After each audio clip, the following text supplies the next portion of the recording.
नमस्कार, आप live cities देख रहे हैं। मैं हूं जय शुक्ला। बिहार में गोलियों की तड़तड़ाहट हर तरफ गूंज रही है। बिहार में हर तरफ मौत का साया मंडरा रहा है और ऐसा लगता है कि कहीं भी कोई भी किसी को भी गोली मारकर चला जाएगा। बड़ी खबर और बड़ी तस्वीर बिहार के नवादा जिले से हम आपको दिखाने जा रहे हैं और यहां एक बार फिर से अपराधियों का तांडव हुआ है और बीच रास्ते पर दिन दहाड़े एक सिपाही भर्ती परीक्षा देने जा रहे युवक की गोली मारकर हत्या कर दी गई। नवादा से यह बड़ी खबर है। यह लड़का सिपाही भर्ती परीक्षा देने जा रहा था, सिपाही अभ्यर्थी था और इसे बीच रास्ते में किसी ने गोली मार दी और गोली मारकर वहां से अपराधी फरार हो जाते हैं। क्या तस्वीर निकलकर सामने आई है, कहां की यह घटना है, कैसे क्या हुआ है, पुलिस इस पर क्या कुछ कह रही है, तमाम चीजें तस्वीरों में भी देखिए और एसपी क्या कुछ कह रहे हैं वो भी सुनिए।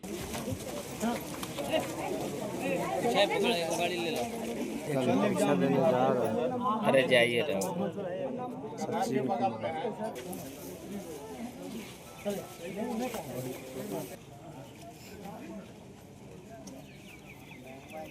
दुकान है आज करीब दिन में 12:30 से 1 बजे के बीच में ये सूचना प्राप्त हुई कि मिर्ज़ापुर स्थित मेहता गली में एक व्यक्ति को गोली मारकर हत्या कर दी गई है। पुलिस द्वारा तुरंत मौके पे पहुंचा गया, साथ में एफएसएल की टीम भी पहुंची। जो क्राइम सीन है उसको सील कर दिया गया है। जो प्रारंभिक जांच में अभी तक सामने आया है वो ये आया है कि ये लड़का करीब 22 साल इनकी उम्र है। नाम इनका सचिन महतो है, रहने वाले ये कौवा कोल के हैं। पिता का नाम ब्रह्मदेव महतो है और ये जो है जितना अभी तक लगा है पता कि ये बिहार पुलिस के एग्ज़ाम के लिए जो है वो तैयारी कर रहे थे और इनका सेंटर जो है वो सासाराम था। कल इनका एग्ज़ाम था, आज ये यहाँ पे आए थे किसी कारण से। अभी जांच जो है वो चल रही है। एक खोखा जो है वो घटनास्थल से बरामद किया गया है। अभी तक घटना किस कारण से की गई है उसके बारे में अभी जानकारी नहीं दे सकते हैं। जैसे आगे इन्वेस्टिगेशन होगा उसके बारे में आगे क्लैरिटी दे दी जाएगी। माता पिता को जो है वो कौवा कोल में सूचना दे दी गई है। वो लोग रास्ते में हैं और तुरंत यहाँ पे पहुँच के उसके बाद एफआईआर दर्ज करके आगे का इन्वेस्टिगेशन किया जाएगा। कोई सीसीटीवी फुटेज में कोई मिला है? सीसीटीवी फुटेज जो है इस रूट में, एग्ज़िट रूट में उपलब्ध है। उसकी जांच हमारी टीम अभी कर रही है। जैसे कुछ सामने आएगा, जो भी तथ्य सामने आएगा, जो फैक्ट आएगा उसके बारे में आपको बता दिया जाएगा। कितनी गोली मारी गई है? जितना अभी तक मिला है, पता लगा है, एक गोली जो है वो सर के पीछे पे उनको लगी है।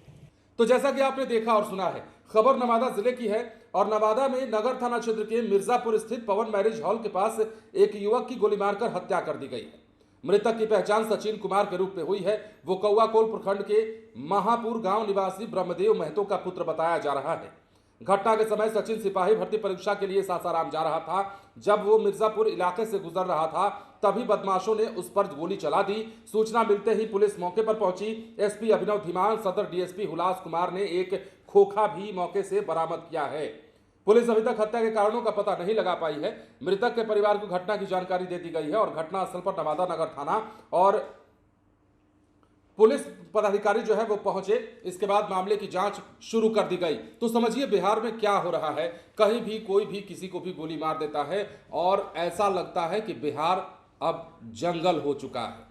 जंगल में होता है ना कि रास्ता चल रहे हैं और जंगल में कब कहां से कौन आदमखोर जानवर आ टपकेगा और आपको अपना शिकार बना लेगा, आपको अपनी भूख मिटाने का जरिया बना लेगा, ये कहा नहीं जा सकता है। बिहार में फिलहाल वैसे ही हालात बने हुए हैं। चाहे राजधानी पटना हो, चाहे पटना के अलावा बिहार के अन्य जिले हों, हर तरफ गोलियों की गूंज सुनाई दे रही है, हर तरफ अपराधियों का बोलबाला है। दूसरा पक्ष यह है कि पुलिस लगातार एक्शन ले रही है, पुलिस लगातार अपराधियों के खिलाफ कार्रवाई कर रही है। लेकिन सवाल उसमें भी है, पुलिस के एनकाउंटर पर भी विपक्ष के नेता सवाल उठा रहे हैं और इस पर भी सियासत हो रही है। पप्पू यादव तो ये तक कहते हैं कि बार बार आप पैर में ही गोली मारते हैं, पैर में गोली मार देने को आप एनकाउंटर कहते हैं और समझते हैं कि हमने बहुत बड़ा तीर मार लिया है। ये तमाम चीजें हैं, ये तमाम सवालात हैं जो सियासत की तरफ से आ रहे हैं। मगर हम ये पूछते हैं कि बिहार में आखिर ये क्यों हो रहा है, बिहार में ऐसा क्यों प्रतीत हो रहा है कि लोग खुद को घर में भी और बाहर भी सुरक्षित महसूस नहीं कर पा रहे हैं। अब जिस युवक की हत्या हुई है वो महज 22 साल का लड़का है, सिपाही भर्ती की परीक्षा देने जा रहा था। जरा सोचिए उसके परिवार पर क्या बीत रही होगी जिसने अपने घर का 22 साल के चिराग को खोया है और वो घर का भविष्य था, वो घर का एक पढ़ा लिखा या पढ़ता लिखता हुआ एक युवक था जो आगे चलकर कुछ करने की सोच रहा था और इसीलिए वो सिपाही भर्ती की परीक्षा देने जा रहा था। बिहार पुलिस में आने का सपना देख रहा था, लेकिन उससे पहले ही अपराधियों ने उसके सपने पर पानी फेरा, उसकी जिंदगी छीन ली, उसे मौत के घाट उतार दिया। बने रहे लाइव सिटीज के साथ। धन्यवाद।